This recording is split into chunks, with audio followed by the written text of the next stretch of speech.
ሰላም ጤና ይስጥልን እንዴት አላችሁ የባራህ ቤተሰቦች? ዛሬ ደግሞ በአዲስ ክላውድ ማይኒንግ ከፈለግን በቲአርኤክስ በዶጅኮይን በላይትኮይን እና በሺባ ማይን የምናደርግበት ከተከፈተ 10 ቀን የሆነው ዌብሳይት ነው ይዤላችሁ የመጣሁት። 100% ደግሞ ፍሪ ነው። ለባራህ አዲስ የሆናችሁ ሰብስክራይብ እንድታደርጉ የደውል ምልክቷን ኦል በማድረግ ደግሞ ሁሌ የምለቃቸው ቪዲዮዎች እንዲደርሳችሁ እንድታደርጉ በአክብሮት ጋብዛችኋለሁ።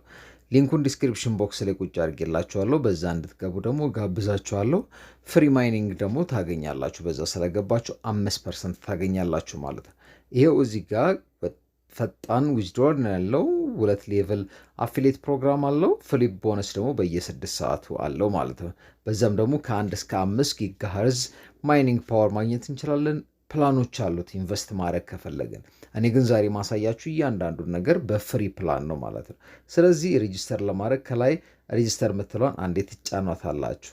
እኔ ባስቀመጥኩላችሁ ሊንክ ስገቡ 5% ታገኛላችሁ ማለት ነው።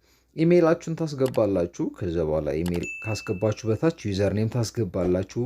ከዛ ደግሞ ፓስወርዳችሁን ድጋሚ ታስገቡና አምናት ሮቦት ምትሏን ከዛ ደግሞ እዚህ ጋር ይሄው ሪፈርድ ባይ የምትለዋ መኖር አለባት። እሷ እንዳለች ትተዋትና ቀጥታ ትመጡና ሳይን አፕ የምትለዋን አንድ ጊዜ ስትጫኗት ቀጥታ ወደ ዳሽቦርዱ ይወስዳችኋል ማለት ነው። ወደዛ ከመውሰዱ በፊት ግን አንቲ ቦታ አለ ያሉትን እዚህ ጋር መርጣችሁ ክሊክ እያደረጋችሁ የትኛው የእናንተ እስኪመጣ ድረስ ቬሪፋይ እስከሚሆን ድረስ ክሊክ ማድረግ ይጠበቅባችኋል። በዚህ አጋጣሚ ለባራህ አዲስ የሆናችሁ ሰብስክራይብ እንድታደርጉ ማንኛውንም ሀሳብ አስተያየታችሁን ደግሞ ኮሜንት ላይ ጻፉልኝ፣ እመልሳለሁኝ። ቤተሰብ የሆናችሁ ለጓደኞቻችሁ ይጠቅማል ብላችሁ ካመናችሁ ሼር እንድታደርጉ በአክብሮት ጋብዛለሁ። ሊንኩን ዲስክሪፕሽን ቦክስ ላይ ቁጭ አድርጌላችኋለሁ። በዛም እንድትገቡና እንድትጠቀሙ ደግሞ በአክብሮት ጋብዛችኋለሁ ማለት ነው። አሁን ቀጥታ ቬሪፋይ እንለዋለን። ልክ እሱን ቬሪፋይ ካደረግን በኋላ ከኛ የሚጠበቀው ምንድነው? ሳይን አፕ የምትለዋን በተን አንዴ መጫን ብቻ ነው ማለት ነው። ቀጥታ ወደ ዳሽቦርዱ ነው ከዛ የሚወስደን። ይሄው ዌልካም ባክ ይለናል። ድጋሚ ሳይን አፕ እንድናረግ ሳይሆን ሳይን ኢን እንድንል ቅድም በክሬት ባረግነው አካውንት ሳይን ኢን እንለዋለን። ከዛ ደግሞ ቀጥታ ወደ ዳሽቦርዱ ነው አሁን የሚወስደን ማለት ነው። ቅድም እንዳልኳችሁ ያለው ማይኒንግ ፓወራችን ከፈለግን በቲአርኤክስ ካልሆነ ደግሞ በሺባ ኢኑ ካልፈለግን ደግሞ በዶጅኮይን እና በላይትኮይን አማራጭ አለው። ከላይ እንደምናየው ዲፖዚት ማድረግ ከፈለግን አፊሊየት ደግሞ እንዲሁም ደግሞ ቦነስ አማራጮች አሉ። አሁን 160 ጊጋሄርዝ ፐር ሰከንድ ማይኒንግ ፓወር አሴ ጊፍት 2% በየቀኑ የምታገኙበትን በእኔ ባስቀመጥኩላችሁ ሊንክ ስገቡ የምታገኙት ነው ማለት ነው። ከዛ እሱን ደግሞ አክቲቭሊ ለማስጀመር ምንድን ነው የምናደርገው? መጀመሪያ መምረጥ አለብን። በምንድን ነው? በቲአርኤክስ ነው? በሺባ ነው? በዶጅኮይን ነው? በላይትኮይን ነው? በየትኛው ነው ማይን ማድረግ የምንፈልገው? ፍሪ ነው ብያቸዋለሁ።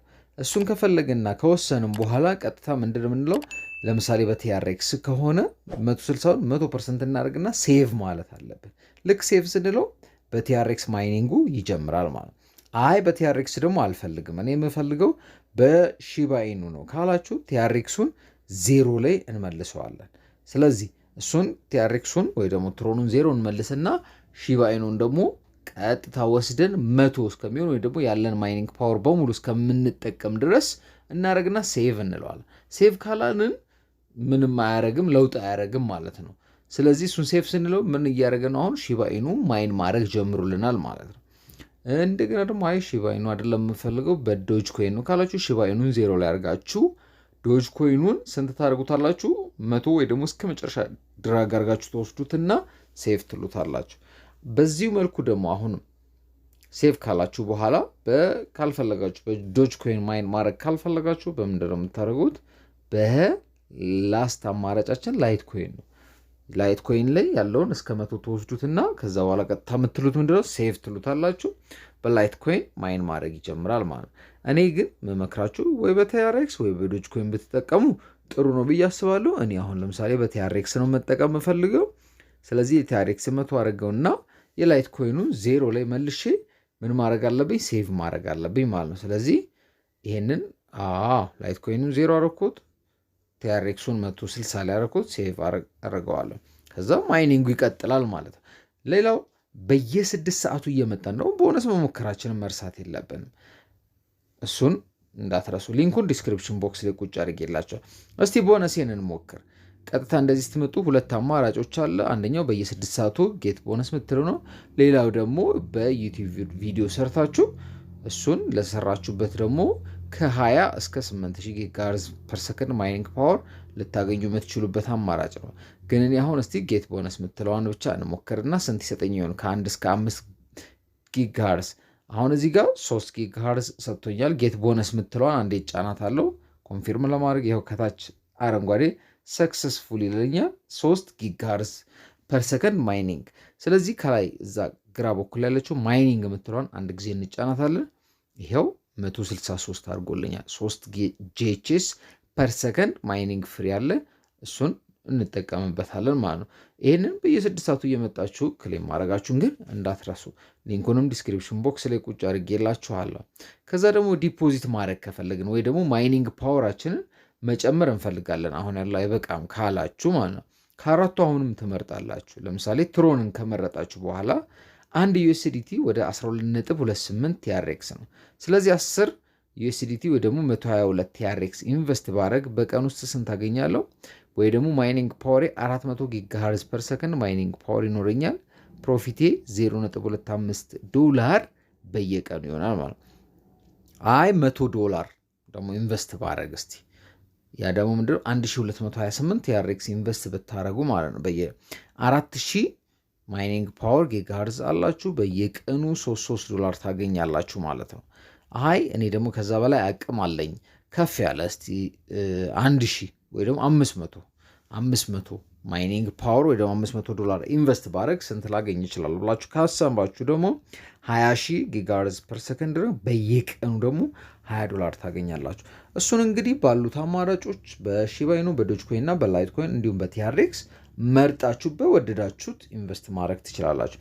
አይ አም ኖት ፋይናንሻል አድቫይዘር የፋይናንሻል አድቫይዘር አይደለሁም። ብከስርም አይጎዳኝ የምትሉትን ራሳችሁ ናችሁ ኢንቨስት አድርጋችሁም ያዋጣችሁ የምትመርጡት ማለት ነው። እዚህ ጋር ፈርዘር ጥናት ማድረግ የእናንተ ግዴታ ይሆናል። ፍሪውን ብትጠቀሙ እኔ እመክራችኋለሁ። ስለዚህ ሊንኩን ዲስክሪፕሽን ቦክስ ላይ ቁጭ አድርጌላችኋለሁ። በሱ እንድትገቡ ደግሞ በአክብሮት ጋብዛችኋለሁ። ይህን ቪዲዮ ላይክ ማድረግ እንዳይረሳ፣ እንዲሁም ደግሞ የደውል ምልክቷን ኦል በማድረግ ሁሌ የምለቃችሁ ቪዲዮዎች እንዲደርሷችሁ። አፊሌት ላይ ምንድነው ሊንካችሁን በሶሻል ሚዲያዎች በመላክ በእናንተ ሊንክ ሰዎች ሲገቡ ልክ እናንተ በእኔ እንደገባችሁት ማለት ነው ሲገቡ የምታገኙት ኮሚሽን አለ ማለት ነው 2% አለ። እዚህ ጋር ደግሞ በእያንዳንዱ በቲአርኤክስም በሺባይኑም በዶጅኮይንም በላይትኮይንም ያገኛችሁትን ማይን ያደረጋችሁትም በቦነስ በሪፈራል ያገኛችሁትን የምታዩበት ቦታ ነው ማለት ነው። ስለዚህ በዚህ መልኩ መስራት ትችላላችሁ ማለት ነው። አሁን ማይኒንጉ ይኸው እዚህ ጋር እንደምታዩት 163 ጊጋሄርዝ ፐር ሰከንድ በትሮን ማይን እያደረገ ነው ያለው ማለት ነው። እንዳትሸወዱ፣ አንዱን መርጣችሁ ነው የምታረጉት። ሁለቱን ብታረጉ አይሰራም ማለት ነው። ስለዚህ ወደ ዳሽቦርድ እንመለስና ያሉት ፕላኖች ምን ምን ይመስላሉ እስቲ ኢንቨስት ባረግ እንዴት ነው? እዚህ ጋር ለምሳሌ ፍሪ ፕላን አለ፣ ስታንዳርድ አለ 2.5፣ አድቫንስ አለ 3%፣ ፕሪሚየም 4% ተርፋችሁ ናቸው። አልቲሜት 4.5 እና ኢንቨስተር ደግሞ 5% ትርፍ የምታገኙባቸው ፕላኖች አሉ። እነሱን በራሳችሁ ኢንተረስት ማድረግ ትችላላችሁ። ይኸው እዚህ ጋር እንዳልኳችሁ ቅድም ገና ከተከፈተ 10 ቀኑ ነው። እስካሁን 8211 ናቸው አክቲቭ ዩዘሮች። ከ629598 በላይ ኢንቨስት ተደርጓል። እንዲሁም ወጪ የተደረገም አለ። እንዲሁም ስታንዳርድ 2.5% ፐር ዴይ አለ። ፓኬጅ አለ ከ1 እስከ 100 ጊጋሄርዝ ፐር ሰከንድ ነው። $1 ጀምሮ ኢንቨስት ማድረግ ትችላላችሁ። እንዲሁም ፕሪሚየም አለ፣ ኢንቨስተር አለ። ፕሪሚየም 4% ማይን የምታደርጉበት በየቀኑ ሲሆን ኢንቨስተር ደግሞ ሲሆን 5% ነው። ስለዚህ ለባራህ ቴክ አዲስ ሲሆናችሁ ሰብስክራይብ አድርጉ። በሊንክ ባስቀመጥኩላችሁ እንድትጋቡ ጋብዛችኋለሁ። ለዛሬ የነበረኝ ቪዲዮ ይሄ ነው። እንግዲህ በሌላ ቪዲዮ በድጋሚ እስከንገናኝ ሰላም ቆዩ።